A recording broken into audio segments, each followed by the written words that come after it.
درود شریف پڑھ لیں سب میں کر اللہم صلی علی محمد وعلی آل محمد کما صلیت علی ابراہیم وعلی آل ابراہیم انک حمید مجید اللہم بارک علی محمد وعلی آل محمد کما بارکت علی ابراہیم وعلی آل ابراہیم انک حمید مجید۔ حضرات علماء کرام، عزیز ساتھیوں،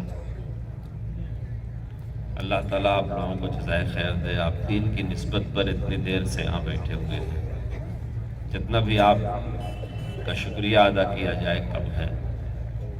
میری ذمہ داری بنتی ہے، چونکہ یہ جلسہ جمعیت علماء ہند کے بینر کے نیچے، جمعیت علماء ہند کے نام پر اور جمعیت علماء ہند کے ایک تقاضے پر اصلاح معاشرے کے نام سے منعقد کیا گیا ہے، اس لیے میں اخیر میں کچھ ضروری باتیں بتا کر کے دعا کر لوں۔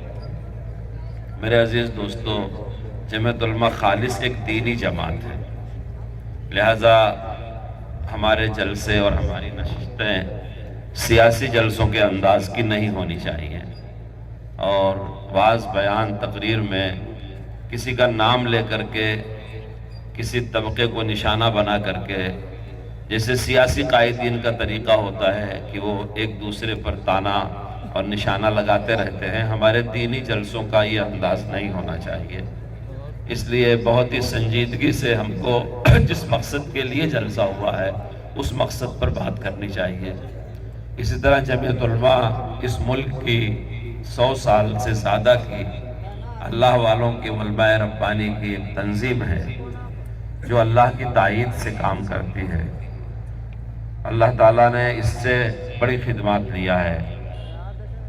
آج کی تاریخ میں، آج کا جو آپ کا 19 تاریخ کا دن ہے، اگر آپ معلوم کریں تو پورے ملک میں جمعیت علماء کی سینکڑوں یونٹیں ہیں اور اس سے متعلق کئی ادارے ہیں جو کام کر رہے ہیں۔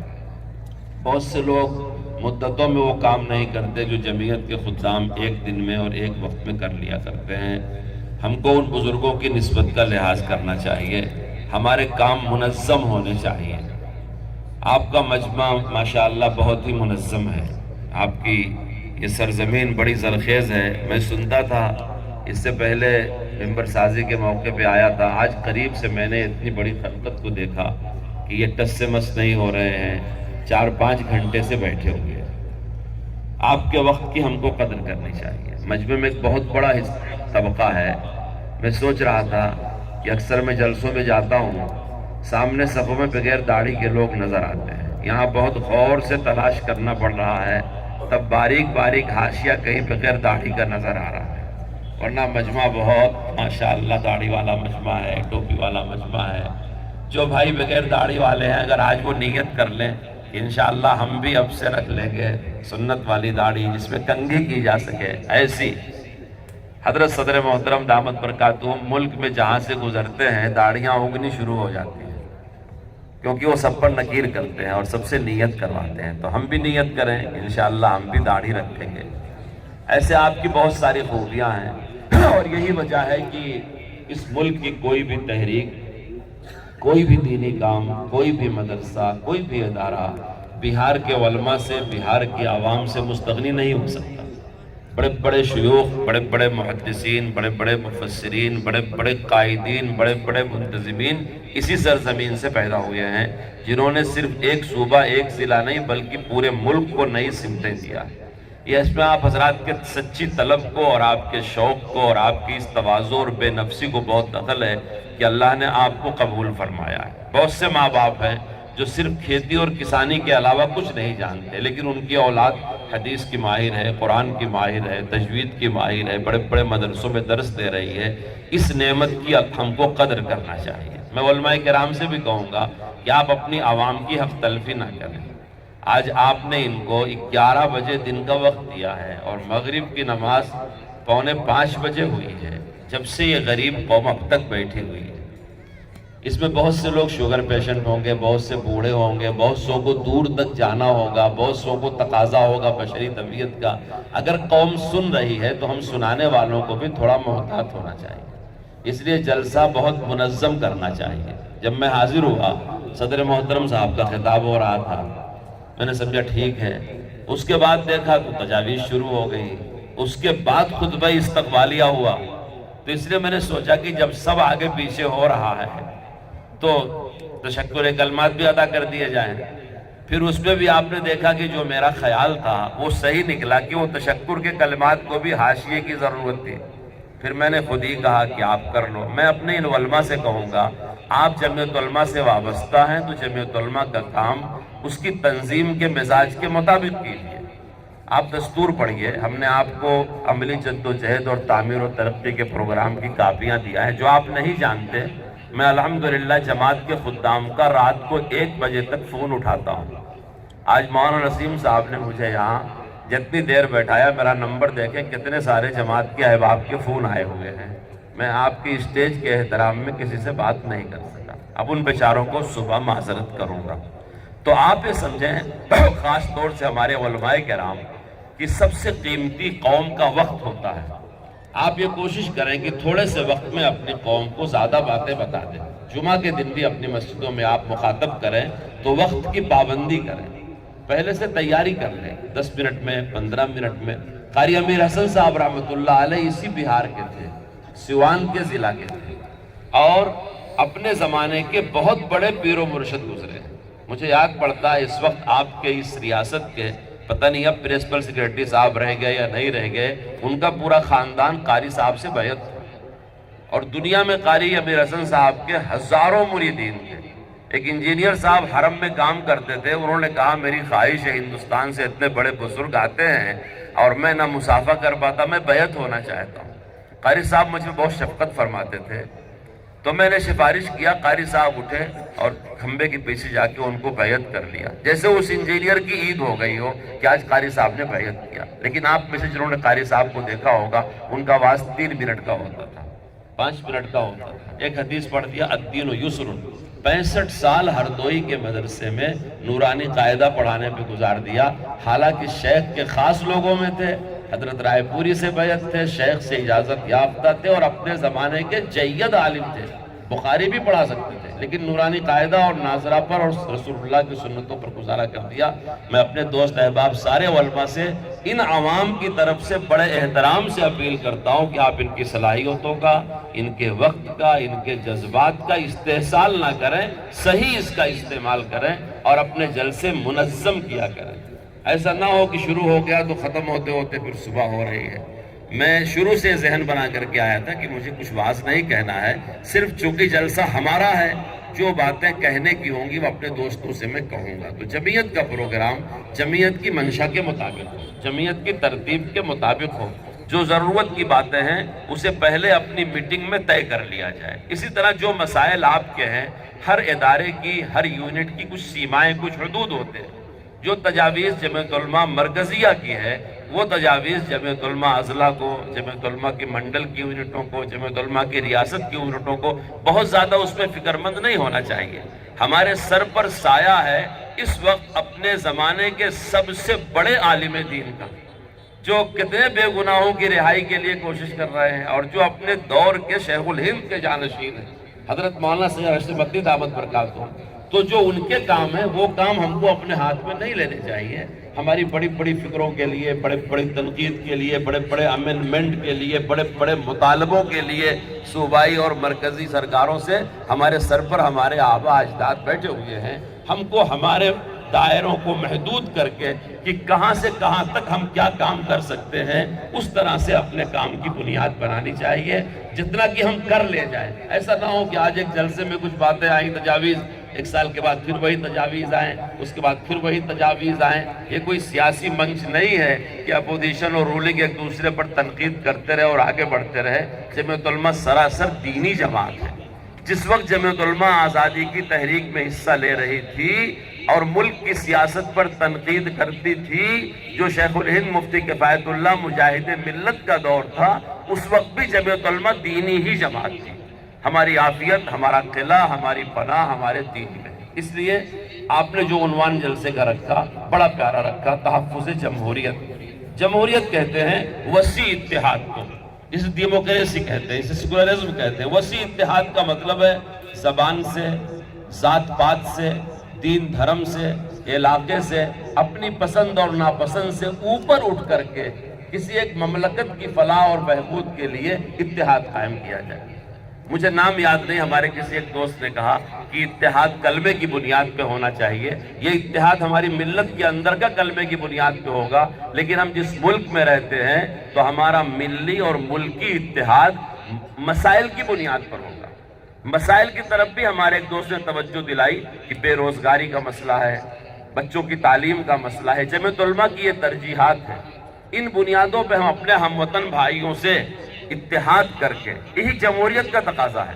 اور یاد رکھیے، آپ جس کے لیے نافع بنیں گے وہ آپ کا قدردان ہوگا۔ ہم جس قوم کے ساتھ رہ رہے ہیں، اس قوم کے لوگ اگر ان کو ہم سے نفع پہنچے تو ہم کو بھگوان کا درجہ دینے کے لیے تیار ہوتا ہے۔ ان کی ڈکشنری میں سب سے بڑا لفظ جو ملتا ہے بھگوان کا ملتا ہے۔ اگر وہ آپ سے نفع اٹھاتے ہیں، آپ کے پیروں میں پڑ جاتے ہیں، آپ کے چرنوں میں گر جاتے ہیں کہ آپ ہمارے بھگوان ہیں۔ اس لیے اسلام اپنے اخلاق سے، آپ یہ سمجھے کہ آپ مسلمان ہیں تو دوسروں کو نفع پہنچانے کے لیے پیدا کیے گئے۔ آپ ڈاکٹر ہیں، آپ ماسٹر ہیں، آپ جماعت میں لگے ہیں، آپ مسجد میں لگے، آپ مدرسے میں، جہاں کہیں آپ ہیں، اگر آپ رسول اللہ کے غلام ہیں تو آپ کو آپ کے قرآن نے یہ حکم دیا ہے کہ آپ نفع پہنچائیں۔ جب آپ خلق کے لیے نفع پہنچانے والے بنیں گے، اور وصول ہے جو نفع اٹھانا چاہتا ہے کبھی نفع ملتا ہے کبھی محروم ہوتا ہے، لیکن جو نفع پہنچانا چاہتا ہے وہ خود کبھی نفع سے محروم نہیں۔ تو آپ اپنے سماج کے لیے نفع بخش بنیں، مددگار بنیں، اس پسماندہ لوگوں کے، مظلوم لوگوں کے، پریشان۔ حضرت مولانا ارشد صاحب دامت برکاتہم بہت سے غیر مسلموں کے مقدمات بھی دیکھ رہے ہیں۔ جمعیت علماء کی ڈکشنری میں ملکی مسائل میں مسلم غیر مسلم کا کوئی فرق نہیں ہے۔ ہم ہندوستانی ہونے کی وجہ سے سب بھائی بھائی ہیں، اور ہم ہر مظلوم کے ساتھ کاندھے سے کاندھا ملا کر کے کھڑے ہیں۔ پہلے ہم ان کی ضرورت پورا کرتے ہیں، کیونکہ ہم ایثار سے کام لیتے ہیں۔ ہم کو ایثار کا حکم ہمارے قرآن نے دیا، ہمارے نبی نے دیا۔ اس لیے جمہوریت اس وسیع اتحاد، یہ وسیع اتحاد اتنا وسیع ہے کہ ملک کی 125 کروڑ جنتا ہے۔ ظاہر بات ہے یہ گھر ہے۔ جب ایک ماں باپ سے پیدا ہونے والے بچوں کی ترجیحات میں، تقاضوں میں، خواہشات میں اختلاف ہوتا ہے تو رنگ و نسل سے بھرا ہوا یہ ملک جس میں 125 کروڑ نفوس بستے ہیں، اس میں کتنے لوگ ہیں؟ ایک طبقہ ہے جو لہسن پیاز بھی نہیں کھاتا، اور دوسرا طبقہ ہے جو خنزیر بھی کھا جاتا ہے۔ آپ غور کرو، ایک بہت بڑا طبقہ ہے جو غیر اللہ کے سامنے سر جھکانے کو شرک کہتا ہے، لیکن ایک بہت بڑا طبقہ ہے ہر کنکر پتھر کی پوجا کرتا ہے۔ ہر 30 کلومیٹر پر ہندوستان کا سماج، اس کی بول، اس کی، آپ کے علاقے میں کلہیا اور سلجھا پوری بولی جاتی ہے۔ ہندوستان کا پنجابی کیا جانے آپ ہی کلہیا سلجھا پوری کو، لیکن پنجابی اور ارریہ کا باشندہ ایک ملک والے ہونے کی وجہ سے آپس میں بھائی بھائی ہیں۔ اگر کبھی کوئی اختلاف ہو جائے، اگر کوئی زبان بولنے والے کم ہیں، کسی زبان کے بولنے والے زیادہ ہیں، کسی مذہب کے ماننے والے کم ہیں، کسی مذہب کے ماننے والے زیادہ ہیں، ایک طرح کپڑا پہننے والے کم ہیں، ایک طرح اس سے ہمارے ملک میں کوئی مقابلہ آ رہا ہی نہیں۔ آپ کسی کو بھی مانتے ہو، کیسے بھی لباس پہنتے ہو، کیسی بھی غذا کھاتے ہو، کیسے بھی مطور طریقے پر عمل کرتے ہو، آپ کو دستور نے مکمل آزادی دیا، لیکن انسانوں کی بستی ہے، کبھی نہ کبھی کچھ نہ کچھ اونچ نیچ ہو جاتی ہے۔ ہم کو ہماری عدلیہ کو کبھی نہیں کوسنا چاہیے۔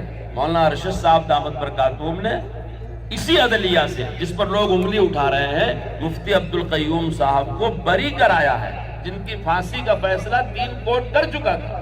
علماء نے ان کی کتاب پڑھا ہوگا جس میں لکھا ہوا ہے 11 سال سلاخوں سے پیچھے۔ اس لیے میں آئندہ کے لیے جمعیت علماء سے متعلق علماء سے کہتا ہوں کہ جمعیت کی اسٹیج پر ہم خاکی وردی والوں کو، کوٹ والوں کو، نیتا لوگوں کو، ہم ان کا محاسبہ کرنے کے لیے جلسہ نہیں کرتے۔ ہم جلسہ کرتے ہیں اپنی قوم کو ایک سمت دینے کے لیے، مظلومون کی مدد کرنے کے لیے، لوگوں کو وقار، انسانیت، شرافت، بھائی چارہ سکھانے کے لیے۔ یہ جمعیت علماء کا مقصد ہے، اور ہم اور ہمارے اکابر ہمیشہ اس میدان میں سالار رہیں، کبھی ہم پچھوا نہیں رہے۔ اس لیے آپ کا جلسہ جمہوریت کے عنوان پر کم باتیں کہی گئی۔ یہاں ہم جس ملک میں رہتے ہیں اس کے آئین اور قانون کو مانتے ہیں، ہم کو ہمارے عدلیہ اور آئین پر اعتماد ہے۔ اگر کمزوری ہے تو ہم ہی اس کو دور کریں گے، کیونکہ ہم تو سالار ہیں، ہم کرائے کے ملک میں تھوڑی ہیں۔ اگر ہم اپنے آپ کو کرایہ دار سمجھتے تو ہمارا حوصلہ ٹوٹتا. جو بگاڑ ہے ہم دور کریں گے، پہلے ہم اس کے ذمہ دار ہیں. اس کے بعد میرے دوستو، جسے معاشرہ کہتے ہیں، اصلاح معاشرہ یہ عربی زبان کا لفظ ہے. اصلاح کہتے ہیں سدھارنے کو، اور معاشرہ کہتے ہیں آپسی رہن سہن کو.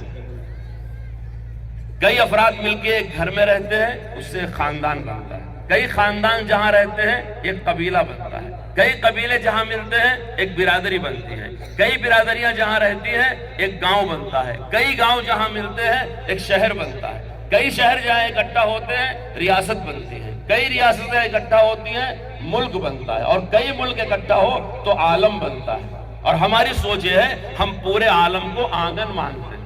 ہمارا گلوبل پر یقین ہے.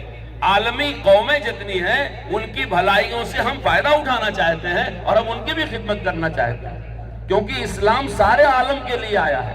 ہمارے نبی سارے عالم کے لیے ہے، رحمت للمسلمین نہیں ہے. ہم جو کلمہ پڑھتے ہیں، ہم قرآن پڑھتے ہیں، اللہ کو رب العالمین کہتے ہیں، نبی کو رحمت للعالمین کہتے ہیں. تو ہم صرف ارریہ کے لیے نہیں سوچتے، صرف کشن گنج کے لیے، پورنیہ دیناجپور کے لیے، بہار اور بنگال کے لیے نہیں سوچتے، بلکہ ایک مسلمان ہے جس کی سوچ عالمی ہوتی ہے، کیونکہ اسلام سارے عالم کے لیے رحمت بن کر کے آیا. اس لیے ہم جو معاشرے میں گزر بسر کرتے ہیں، ایک متن ہمیشہ اپنے ذہن میں رکھیں. جس طرح نماز میں ہمارا قبلہ خانہ کعبہ ہے، اسی طرح سماجی زندگی کے لیے ہمارا قبلہ صحابہ ہے. صحابہ کی سادگی، صحابہ جیسا ایمان، صحابہ جیسے برادرانہ تعلقات، صحابہ جیسی آپس میں معاملات، صحابہ جیسی آپس میں معافی تلافی. کچھ بات ہو گئی، دل بڑا کر کے معاف کر دو. ابھی مولانا حسن مدنی نے معافی کے بارے میں بہت ساری باتیں بتائی. مولانا اظہر مدنی نے والدین کے حقوق کے بارے میں بہت ساری باتیں بتائی، اور علماء نے باتیں بتائی ہیں. اسٹیج سے تقریریں کرنا ہی اصلاح معاشرے کا مقصد نہیں ہے، بلکہ اس کا مقصد ہے ہم میں سے ہر ایک اصلاح کا محتاج ہے. جو چیزیں قابل اصلاح ہیں ہم کو اس کی اصلاح کرنی چاہیے. ہم مسجد کے امام ہیں، ہم کو اپنی مسجد سے فعال ہونا چاہیے. ہم جا کر کے دیکھیں کہ ہماری مسجد میں قرآن کا احترام کتنا ہے، کیونکہ کوئی بھی کام تعلیم کے بغیر مکمل نہیں ہوتا. ہمارا مکتب کتنا آباد ہے، ہماری مسجد میں نمازیں سنت کے مطابق ہو رہی ہے یا نہیں ہو رہی ہے، ہماری مسجد میں پانی میں اسراف ہو رہا ہے یا نہیں، ہماری مسجد میں باقی صفحہ. اگر ہم مدرسہ چلاتے ہیں اپنے مدرسے کی اصلاح کوشش کریں. ہم ایک گھر چلاتے ہیں، اپنے گھر کے معاملات کو درست کریں. اللہ کے رسول صلی اللہ علیہ وسلم رات کو اپنے گھر میں جایا کرتے تھے تو دھیرے سے سلام فرماتے تھے، تاکہ اگر آپ کی بیویاں، ہماری مائیں، ازواج مطہرات جاگ رہی ہوں تو سن لیں، اور سو گئی ہوں تو ان کی نیند نہ ٹوٹے. تو گھر کا مالک بھی اصلاح کا مکلف ہے. وہ اپنے گھر میں کیسے جاتا ہے؟ گھر ہمارا ہے، ہم نے بنایا ہے، بیوی ہماری ہے، بچے ہمارے ہیں، لیکن ہم گھر میں داخل ہونے کے لیے آزاد نہیں ہیں. یہ موضوع بہت ہی وسیع ہے. بعض تنظیمیں صرف تلک کو، جہیز کو، پردے کو، چند باتوں کو فوکس کرتے ہیں، اسے انلاج کرتے ہیں، اس کو عنوان بناتے ہیں. جمعیت علماء کہتی ہے ادخلوا فی السلم کافہ. جو پورا اسلام صحابہ والا ہے، اسی اسلام پر قیامت تک مسلمان امت کو رہنا ہے، اور وہ علماء کرام کے بغیر حاصل نہیں ہو سکتا. ہماری اصلاحی تحریک لیڈروں کے، پروفیسروں کے، دانشوروں کے حوالے نہیں ہے. ہماری اصلاحی تحریک کے نگہبان ہمارے سالار قافلہ، ہمارے معاون، مددگار، ہمارے ترجمان یہ علماء کرام ہیں. یہ جس چیز کی اصلاح کی ضرورت محسوس کریں، مشورہ کریں، اور اپنے سماج میں نے مسجد کی مثال دیا، مدرسے کی مثال دیا، گھر کی مثال دیا. آنے والے دن پورے ملک کے لیے بدترین غربت کے دن آ رہے ہیں. اگر آپ نے اپنے گھر والوں کو کفایت نہیں سکھائی، آپ نے خرچ پر کنٹرول کرنا نہیں سکھایا، اپنے خرچ پر آپ نے کنٹرول نہیں کیا، تو آئندہ آپ کو مزید غربت اور تنگ دامانی اور تنگ دستی کا سامنا کرنا پڑے گا. صرف اسلام کا قناعت اور کفایت کا فلسفہ ایسا ہے، ایثار اور قربانی کا فلسفہ ایسا ہے جو آپ کی آئندہ زندگی کو مضبوط کرے گا. کہ آپ اسراف سے اپنے پیسے بچاؤ، فضول خرچی سے اپنے پیسے بچاؤ. جب تک کوئی چیز قابل استعمال ہے اسے ضائع نہ کرو، اور اتنا بچاؤ کہ آپ دوسروں کے مددگار بن سکو. یہ دوسرا رشتہ دار بھی ہو سکتا ہے، پڑوسی بھی ہو سکتا ہے، غیر مسلم بھی ہو سکتا ہے، اور آگے بڑھیے ہمارا مخالف اور دشمن بھی ہو سکتا ہے. اسی ملک میں جہاں یہ کہا گیا تھا الگ الگ تقسیم کرنے کی باتیں کی گئی تھی، اسی ملک میں جب تقاضا آیا تو مسلمانوں نے خود بھوکے رہ کر کے غریبوں کو کھلایا۔ ابھی کرونا کے 2 سال میں الحمدللہ مسلمان قوم کی خدمات کی تاریخ پورے دنیا میں سنہرے حرف سے لکھے جانے کے لائق ہے۔ جب لوگ مسافہ معانقہ نہیں کر رہے تھے، ہمارے وہی نوجوان جن کو لوگ کوستے ہیں کہ تم خراب ہو، یہی نوجوان اپنے موتے بھی دفن کر رہے تھے اور غیر مسلموں کی بھی مدد کر رہے تھے، اور کتنے گھروں تک کھانا پہنچایا، راشن پہنچایا۔ اللہ نے انہی کو توفیق دیا۔ اللہ ایسے نوجوانوں کو خوب اجر عطا فرمائے، وہ ہمارا بہت بڑا سرمایہ ہے۔ میں نے یہ بات بیچ میں کہی کہ آپ جتنا کفایت کریں گے دوسروں کے مددگار ہوں گے، وہ دوسرا دشمن بھی ہو جب بھی آپ اس کی مدد کریں، خدمت کریں۔ آپ کو یہ چیز آپ کے اسلام نے سکھایا ہے، یہی جمعیت علماء ہند کی فکریں ہیں، لیکن یہ فکریں آپ کو ان علماء کرام کے ذریعے سے پہنچیں گی جب یہ اکابر جمعیت کی سوانح پڑھیں گے، ان کا لٹریچر پڑھیں گے، جمعیت علماء کے کام کو سمجھیں گے اور جمعیت کے کام کو جمعیت کے مزاج کے مطابق کریں گے، تو انشاءاللہ اس تحریک کا ہم کو آپ کو نفع زیادہ ہوگا۔ یہی میرا تبصرہ ہے، یہی میری امید ہے، یہی میرا آپ حضرات سے مطالبہ ہے۔ اللہ تعالی ہم کو، آپ کو، سارے لوگوں کو عمل کی توفیق عطا فرمائے۔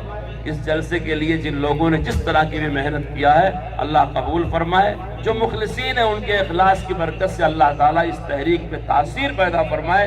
ہمارے سروں پر اللہ صدر محترم امیر الہند حضرت مولانا سید اشرف علی دعوت برکاتہم کا سایہ دیر تک سلامت رکھے، اور ان کی قیادت اور نگرانی میں اور ان کے سائے میں اللہ ہم کو اس خدمت کے لیے قبول فرمائے، توفیق عطا فرمائے، آمین۔ وآخر دعوانا الحمدللہ رب العالمین۔